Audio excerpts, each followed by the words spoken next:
Common Sense, nagpumudmod ng pulyet ang mga patriot. Isa sa mga pulyetong ito ay may titulong Common Sense na isinulat ni Thomas Paine, isang radikal na English na dumayo sa Amerika at nakisimpatya sa mga kolonista. Declaration of Independence. Pagsapit ng Hulyo 4, 1776, ang Declaration of Independence ay pinahayag ng Continental Congress na binubuo ng mga kinatawan ng 13 kolonya. Ang pangunahing may akda rito ay si Thomas Jefferson, na kasaad sa deklarasyong ito na ang lahat ng tao ay binigyan ng Diyos ng may karapatang hindi na may pagkakait, na ang limitasyon ng pamahalaan ay galing sa pagsang-ayon ng mga mamamayan, na ang mga mamamayan ay may karapatang patalsikin ang pamahalaan kung kinakailangan.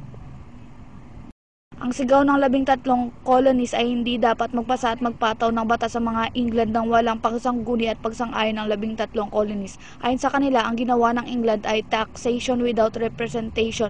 Ang deklarasyong ito ay nagresulta ng mga pangyayari na nauwi sa digmaan.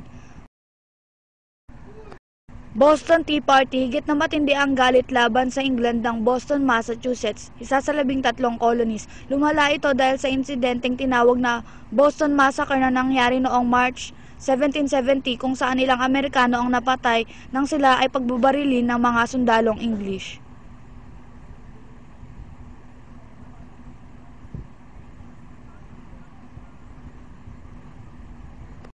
Boston Tea Party. Dahil sa Boston Massacre, binawi ng Parlamento ng England ang Townshend Act maliban sa buwis sa tsaa. Tinutulan ng mga Amerikanong nagtitinda ng tsaa ang ginawang patakaran ng English na sa pilitang pagluluwas ng tsaa sa 13 colonies. Ang tsaa na dala ng mga English ay kompetensya sa tsaa ng mga Amerikano.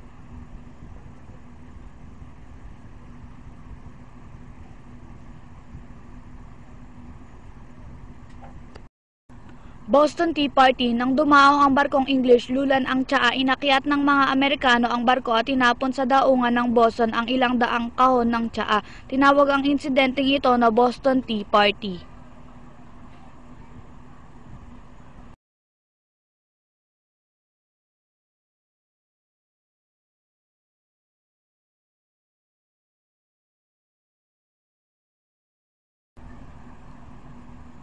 Bilang ganti at parusa, ipinasa ng Parlamento ng England ang Intolerable Acts noong 1774. Isang batas dito ay nagsasara ng daungan ng Boston hanggat hindi binabayaran ang itinapong tsaa. Ang isa pang batas ay nag-uutos na tapusin na ang pamamahalang sarili, self-government ng Massachusetts.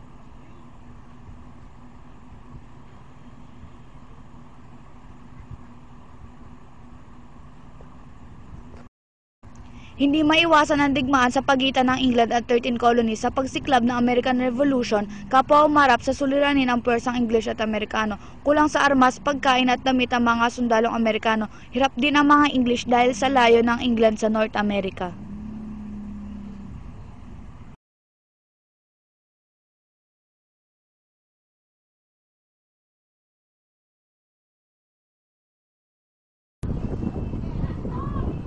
Bagamat bihas ang sundalo ang mga English, hirap sila sa taktika ng mga Amerikano na strike and run.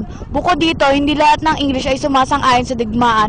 Maraming mga kasapi ng Parlamento ng England ang tutol dahil para sa kanila, higit na dapat pagtuunan ng pansin ang mga kolonya sa Asya.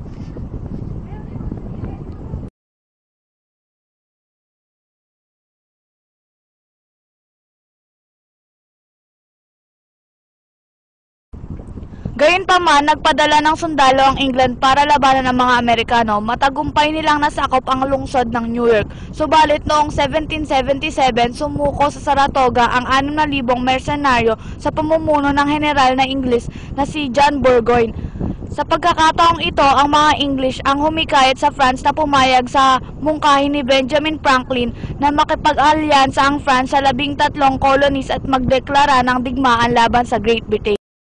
Treaty of Paris. Bunga ng sunod-sunod na pagkatalo nilagdaan noong 1783 ang Treaty of Paris kung saan kinikilala ng Great Britain ang kasarinlan ng 13 colonies. Epekto ng American Revolution. Ang American Revolution ay tuturing na isang praktikal na aplikasyon ng mga ideya ng Enlightenment. Ito ang nagudyat sa pagwawakas ng monarkiya at aristokrasya sa North America. Nagbigay diin ito sa pag-usbong ng demokrasya sa Europe at sa daigdig sa pangkalahatan sa pamamagitan ng pagbibigay diin sa popular sovereignty at national self-determination.